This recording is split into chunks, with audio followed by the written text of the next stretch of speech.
So he's saying being rich isn't worth the hassle. What? No, I did not say that at all. Being rich is great.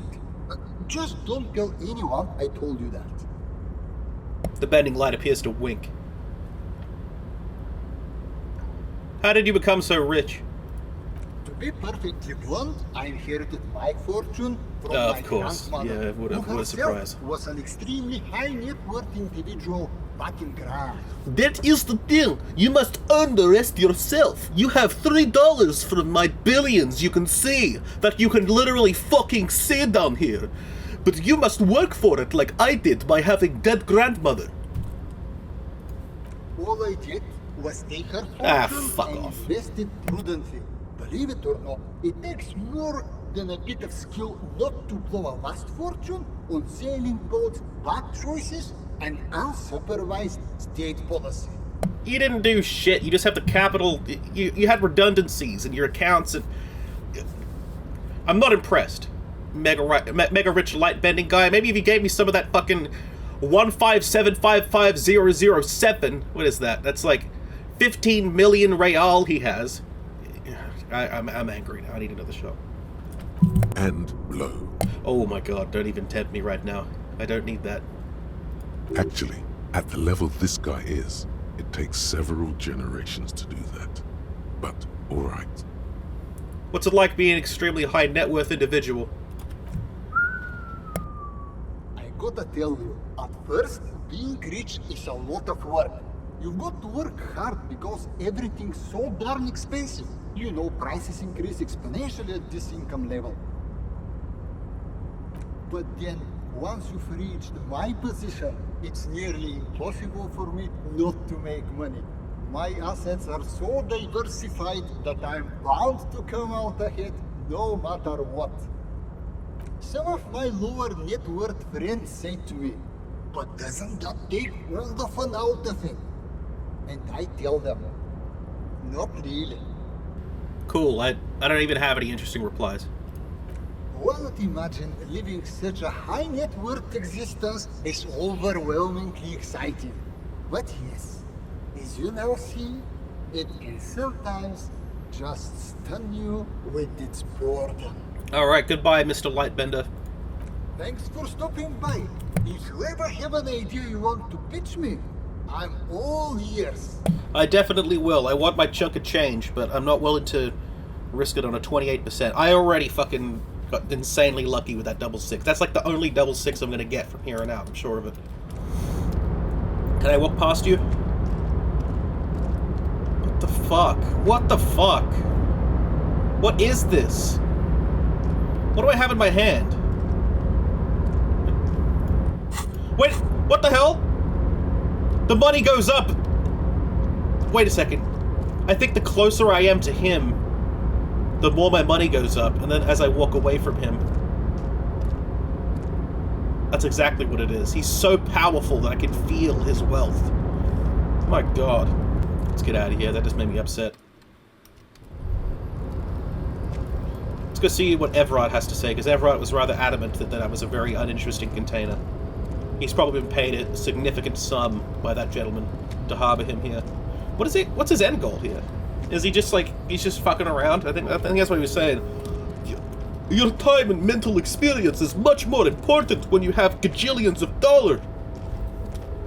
I couldn't place what he reminded me of, but he reminds me of the two foreign guys in Family Guy. The guys who've been in America just long enough to still sound slightly weird, like, Oh! I totally was blowing chicks last night. I got so hammered at the discotheque. Oh! hello, Mr. Pudgyman. Mr. Dubois, a pleasure as always. You don't have to sit down this time, since you've already sat on that chair. Remember the container I asked you about? Turns out there's a mega rich light bending guy inside. Mega rich lightbending guy? Oh my god. How did that get in there? I don't know how it got in there. Damn it to hell, Harry. I specifically told my guys to check all the containers for mega rich lightbending guys. What? Nothing could stop an innovative mind, Evrart. Honestly, Harry, we might be moving all kinds of suspicious things through this harbour, but I won't be caught transporting the light-bending mega-rich. I have a reputation to protect. Yes, for God's sake, you're a socialist. You're right, Harry. I am a socialist. I'm going to catch the mega-rich guy inside the container Oh, no. and harvest his energy to power the harbor's fog lights. I believe him. I now think Evrart was genuinely unaware of his presence. And Evrart is not the kind of man you want to find yourself at the whims of. Although, let's be real, it wouldn't surprise me if the mega-rich light-bending dude had some tricks up his sleeve. He could probably just, like, turn into a vapor or something like that. I shudder to think what you're going to tell me next, Harry.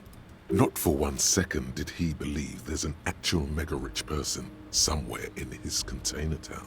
Oh, he was mocking me, and I didn't realize it all. Let's talk about my lost gun. Yes, your lost gun. My best men are on it. They're turning every stone, searching every playground, asking kids, grandmas, everyone. Your gun will be found, Harry. Let me assure you of that. It's just a matter of time and effort. The only way to find it seems to be working with him. He might even be holding your gun hostage. Wait. The gun may have been bought from Roy's pawn shop. Have you men factored that in? Yes, thank you for the hot tip regarding your lost gun, Harry. My men have indeed factored in that you pawned it. Now please, let the professionals do their job. Kick back, Harry, relax. I have great guys on this. You focus on what's important, building our relationship for the good of Martinez. It did not come as a surprise to him. He might actually not be bullshitting. Yeah, I agree, actually. I don't care about my gun, keep it. I don't care about my gun. I love it, Harry. Wish I could be like that, but I can't. I have a responsibility to this community. I can't have a loaded gun in the streets. I'm reconsidering opening that door you asked me to open. Perhaps it will help me somehow. A fantastic change of heart, Harry. Go talk to Manana down by the gates. He'll brief you and give you the key. And just like that, it's happening.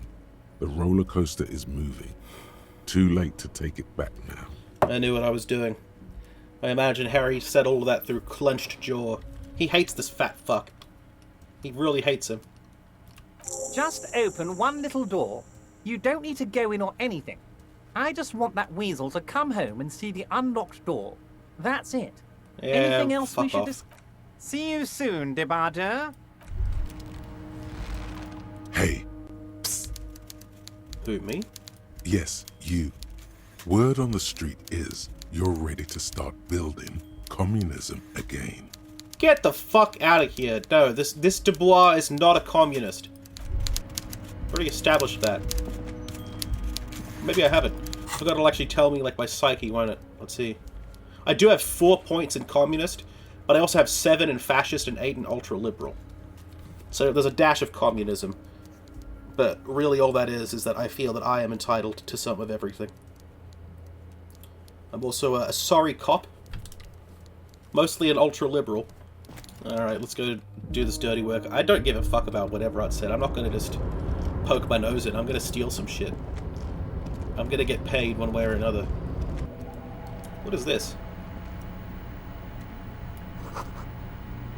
Someone is habitually chilling next to the radio. Where? What? I think that was Harry speaking about himself in the third person. I'm gonna quick save.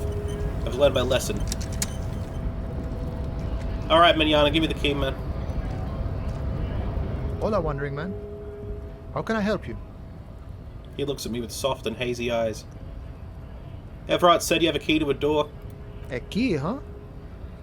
What door is this key supposed to open? He said it belonged to a weasel. Oh, say no more. I got you. He taps the side of his nose with a little wink. I got that key right here. And let me tell you, it's mighty good of you to help us out during the strike. Working class solidarity, as they say. I'm not really doing this for political reasons. Oh, so the none of the above type, are you? I get it. I like to keep my distance too. But it doesn't matter. It's a good thing you're doing. Thanks. What you're looking for is a basement door behind the greenhouse. That's behind the wailing in rags. That's all I know. Our organization is what you call compartmentalized. Means we keep out of each other's business. Where did you get the key from? The janitor gave it to me. Nice fella. We talked about life and things that really, truly matter. His gaze wanders off into the distance.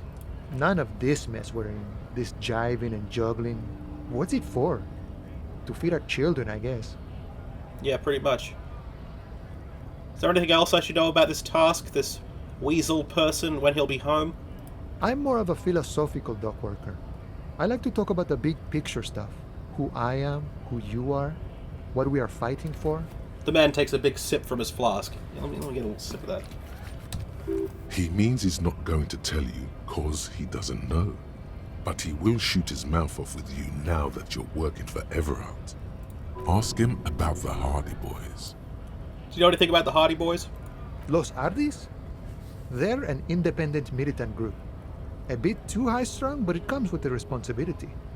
They're sort of like you. Preserve the rule of law and all that. Except it's Evrart's law. But really, they're just like you. I'm good. I don't need another one. Why are you striking? We're negotiating our share. Your share? Aye. How large a share would you like? All of it. However, right now we want all the harbor workers to be on the company's board, so they could take part in the decision-making process. Oh, Manana, I've lost so much respect for you. You're a hardcore communist. This seditious talk sounds like communism. It does. Just so we're on the same page, communism is basically wanting to kill the rich people or deporting them to a labor camp in southeast Grad. But don't say that out loud if you're a communist. Manana, are you a communist? No. I don't think I'm a communist. Seeing something of value and saying I want it all to myself is a much older and simpler notion. No science to it at all. Okay, so yeah, he's just a thug. He has a friendly demeanor, but that's ultimately what he is. Even a weak child can think it. The only things holding someone back are I can't and I shouldn't. Okay, I don't like where this conversation is going, friend. I get the idea that you're a lot darker an individual than I've been led to believe from your friendly demeanor. I can't and I shouldn't. Those are two pretty important statements. I don't have anything to add. A none of the above kind of man. No harm in being that. What can you tell me about Evrart? I think it's best you make up your own mind now that you've met him. In my eyes, he is a capable organizer and a decent businessman. What does bossing the union entail, anyway? I guess you kind of get to be the village chief. He oversees the harbor, makes deals with the owners or other relevant parties. Watches out for his own. You mean corruption? By heavens, why would he not be corrupt? We live in a harsh and disordered world, see? And in this world, the old man is corrupt for our benefit, and we know it. Appreciate it even. He is, personally, not too lavish. Interesting. Yeah, it's true. I mean, given the state of their society and also just general entropy, yeah, it's a fucked up world. So there is something to be said for refusing to play by the rules of a system that was not built for you. But there's also something to be said of accountability. You look at places like South America where there's whole parts of cities which are just completely under gang control. And what kind of civil service do you think they have in those regions? Well, you think someone's going to get any help when they're being robbed or something? I'm getting off track. That desk seemed lavish to me. He is reasonably lavish, sure. That's his prerogative. It's not like you want a saintly demeanor on a corrupt motherfucker. That would be a manipulative illusion. Besides, there are no non-corrupt systems in the world anyway, and moralism is the most corrupt of them all. This man has political theory, and it has not failed him today.